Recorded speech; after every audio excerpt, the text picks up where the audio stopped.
You know, all things aside, I think this might be the most on-the-nose title for a Doctor Who episode of the modern era. That being said, don't get me started on the classic era. There were a lot of weird titles there. Hello, Interwebs! I hope you are all doing well because I am here to review the latest season premiere of Doctor Who. We'll just call it Series 2 because that's what they're calling it. This episode titled The Robot Revolution. And as per usual, I will stay spoiler-free up front for the first few minutes and get into spoilers in the back end. So, new season, new companion, and also a lot seemingly at stake for Doctor Who right now. I'm not going to get into all the nitty-gritty of it. You can go find this elsewhere, but obviously there's a lot riding on the season given the Disney Plus deal and things like that. I personally don't subscribe to all the stuff that, like, oh, Doctor Who will be canceled permanently if the season does badly. I think more it's just going to come down to whether or not they're going to get the Disney bucks or not after this season. So we'll see how that all shakes out. But for now, let's just talk about what this episode actually brought us, because again, like I said, we're introducing a brand new companion here, and I think on the whole, this episode was just fine. You can kind of guess by the title of the episode that we're dealing with a robot revolution here, and quite frankly, the plot of this, while it has a couple twists and turns here and there, never really rises above the simple concept of a robot revolution, as well as a couple like bog standard timey-wimey elements that you get in any sort of time travel Doctor Who story. And it just sort of like every single beat, I sort of like, yeah, I see where that's going. And there are a couple reveals in this towards the end that I thought were kind of groan-worthy. And usually I am someone all for the cheese. I always like a cheesy, dumb thing happening in something. I'm someone who's kind of a sucker for, like, yeah, it's stupid, but I'll take stupid. This one was just on the point of like, yeah, that's just dumb. So unfortunately, all of the plot beats of this, there were some that I liked more than others, but for the most part, I thought it was just fine. That being said, while the plot itself is okay and a couple moments, this episode did actually effectively do what it needed to land, which is introduce us to the brand new companion Belinda, who is great, actually. Like, she doesn't get a ton of time to shine here, but I do think that she comes across really as a strong character throughout this, as someone smart, as clever, but also caring and kind. Like, you just it's not like a full, like, oh, here's who she is, but you get to see little pieces of her, and I especially love the ending of the episode, which I won't spoil here, but she gets a couple character beats right at the end of this that I think make her a little bit stand out as a Doctor Who companion. So I appreciated all of those things. The other element of this, and I won't go too far into this in the spoiler section here, or spoiler-free section here, I should say. Obviously, the actress Sethu appeared in Boom last season, and there was a lot of talk about whether or not that would be connected, or on top of that, if there was going to be a sort of Impossible Girl kind of scenario with this character. Again, I won't reveal specifically that, but I will say there is some discussion of that in ways that don't exactly, it doesn't throw me out, but doesn't exactly make me excited either. And I'll kind of leave it there for right now. We'll get into the nitty-gritty of it in a moment. But I'm sort of like, okay. But on the whole, just long and short, it was an okay plot, kind of fine. Some people I would even say would probably not enjoy it. For me, I was like, okay, fine. But it did at least nail the introduction of a new companion and has me at least set up for the rest of the season. But ultimately, at the end of the day, I don't have a ton to say about this episode on its just plot level. That's everything that I can say spoiler-free. So, if you do not want anti-spoilers, if you don't want any anti-spoilers, you can jump off here and let's get into the actual discussion. Okay, so like I said, let me just kind of start with the plot of this episode. The robot revolution stuff is ultimately just kind of blah. It's a normal robots rebelled, an AI master took over, and it's called AI generator. So obviously sort of pulling from the whole AI discourse going on now. It's very on the nose. Skynet sort of takes over, robots rebel, and people have to rise up. And it's given a kind of like that very cartoonish Doctor Who energy that Russell T Davies kind of goes for, that very camp vibe that we get. And it's just sort of fine. There are, I do think, a couple little bits and pieces that I do really enjoy, like the moment where when Belinda's taken, the doctor can only speak to her every ninth word, and that's a fun way to add a little bit of tension into the exposition that he's delivering, which is, again, very bog standard exposition, but at least it adds a little bit of clever stuff in there. I wish it came back around in a smarter way, because at the end it just sort of is used as a reveal to be that Alan, and of course we'll talk about that in a minute, but Alan is sort of crying out in pain and saying, hey, kill me, which means it's okay to kill him at the end. That's really all it amounts to. I wish there was a little bit more of a twist with that, like, oh, you should have been paying attention to every ninth word. If you would have caught something else. And maybe there is, and I did miss it, but ultimately I don't think it was particularly used in a way that built, but it was fun and clever for the moment. I also really love that it's based, all of this stuff is them kind of a bootstrap paradox based on this star formation document, and that became like the foundational myth of like, oh, they have a leader. I thought that was fun. I always like the idea of like, oh, you named a star after yourself, because there's millions and billions of stars. An infinite number of stars if you really want to go that far, but and you can just name yourself. So I always like that idea, and so it just sort of happens to be that she was the one that got stuck with it.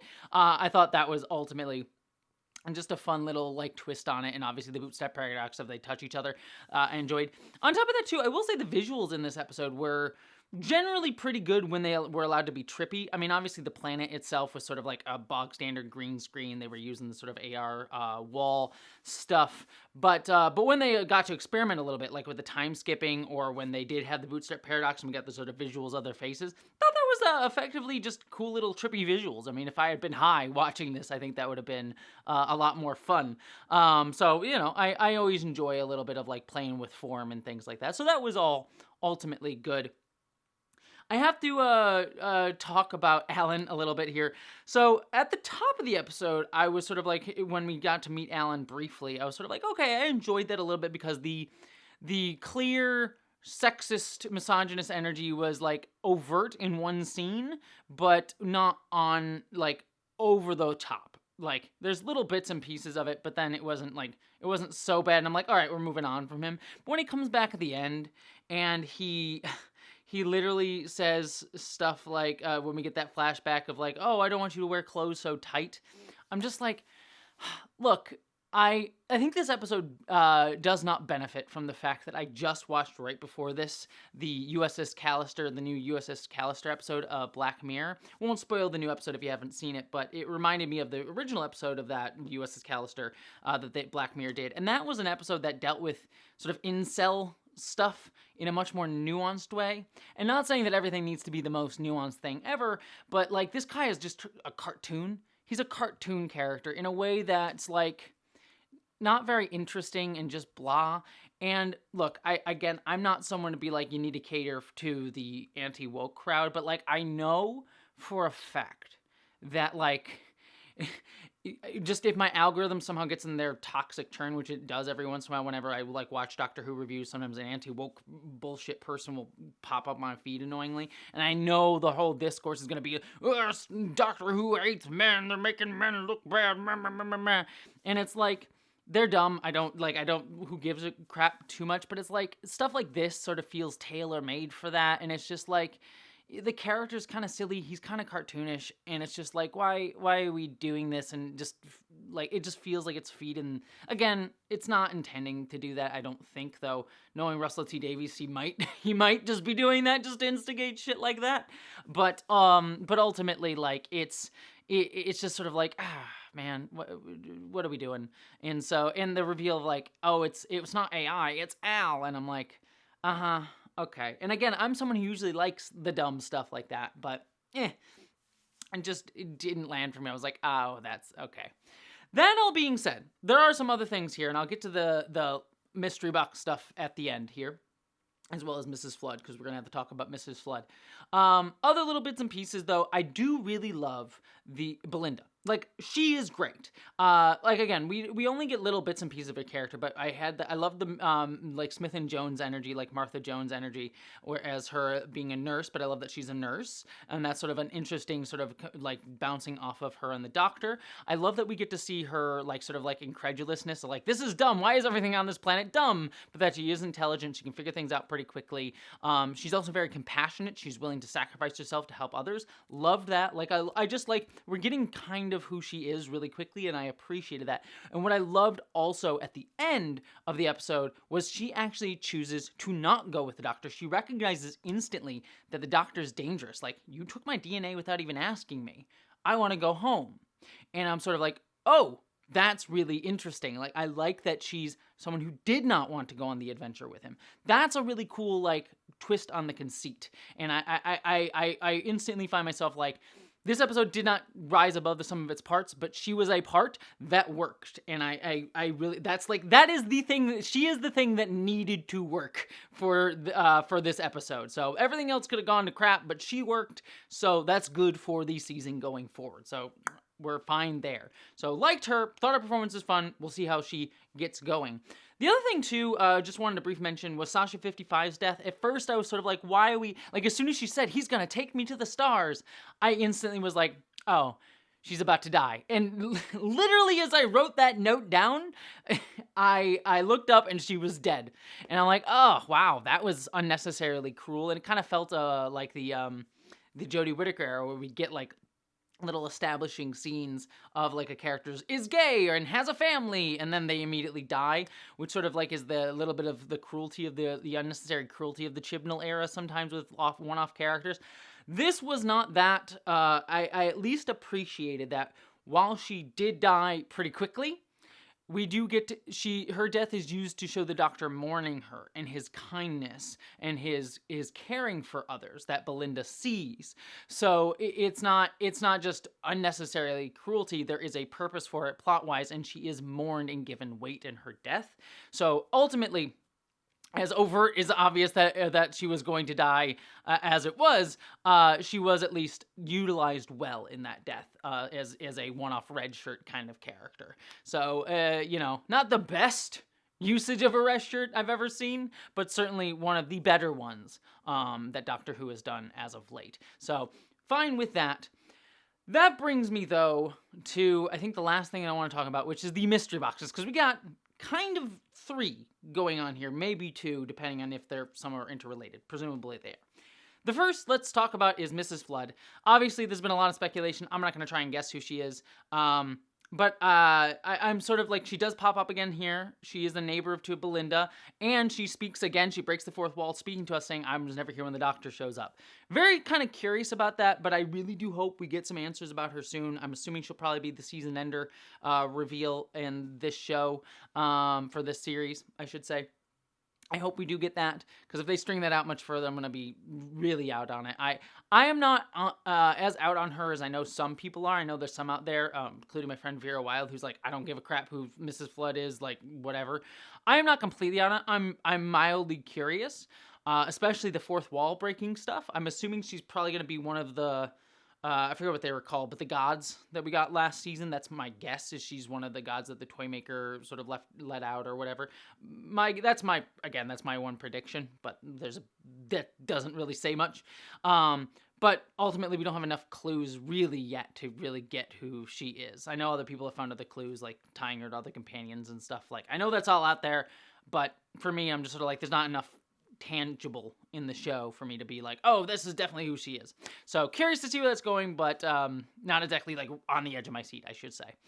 The other one that I am more down on is the fact that we are in fact tying the actress's appearance as Mundy in the episode Boom of last series to her appearance here in series 2. They're making that explicit. And I was sort of like, oh, we're going to get an Impossible Girl thing. And this episode, like, tossed it back and forth. It's like, we got the flash of Monday at one point when the doctor saw her. I'm like, oh, so we are saying there's some connection there. And so there was that. But then it was revealed at the end, the doctor's like, oh, this is your ancestor. And so I'm like, okay, so she's not necessarily special. She's just, She's just like someone that he met and it was a coincidence. And then the show kind of makes a point of like the doctor was told about her and that she was important, and then also that like, oh, is this a coincidence or not? There might be something more going on here. And so the show is kind of lending the fact that she may have more importance. And so I'm sort of like, we might be getting an Impossible Girl thing, which given how both the Impossible Girl and also Ruby, the mystery with Ruby last series went, both of them not great. Ruby worse in my opinion, but neither were all that great. I love Clara. Actually, I'm actually a big Clara stan. I do enjoy her, but her plot with Matt Smith as the Impossible Girl, not one of the better storylines of Doctor Who, and neither was Ruby. So I'm really not excited about that. Now, what I would end up liking, if it really played out this way, is if it was just a coincidence. Like, it was literally just a sheer coincidence, and the doctor was, like, putting this big importance on it, on, like, ooh, I wonder if something's going on here, what's up with you, and it literally was just coincidence. That would work for me, that he's putting importance on her because he's, like, lived her life, he saw her life through the bootstrap paradox star certificate thing happening, and so he's putting more importance on it than there actually is. That I would actually like as a fun little subversion. I know there are people out there, if that's the reveal, will be angry as all hell about that. There are just people who do not like those sort of like, you build up an important thing and then tell me it's not important sort of thing. But here I would like it better than Ruby because with Ruby clearly had something, like snow was falling, there was the like mystery of the face, like, and the pointing at the sign, and like all of these things signaled like actually something important going on. The show was giving like the important going on. So when it did turn out that Ruby was not important, that it was just sort of like, oh, it's just her mom pointing at the sign or whatever, that was frustrating because the show was lying to you. It was the show lying to you, to us. It was Russell T Davies lying directly, and that's not playing fair. And I don't like it when shows don't play fair. However, if this show, and I don't necessarily trust RTG to do this, but if this show goes, oh, isn't she important? The doctor puts this importance on her, but we never see anything that makes her important other than the doctor's presumption of importance. That would be work for me, and I would like that as a fault of the doctor or something like that. Like, that would be an interesting twist. I do not trust Russell T Davies to do that well if that's the intention, nor do I expect him to do that because that's not his style. But it would be something I would enjoy. The last piece that I will toss out here is the destruction of Earth at the end, that they're bouncing off May 24th and they can't go back there, and then we get that pull at the end with, the Earth's destroyed.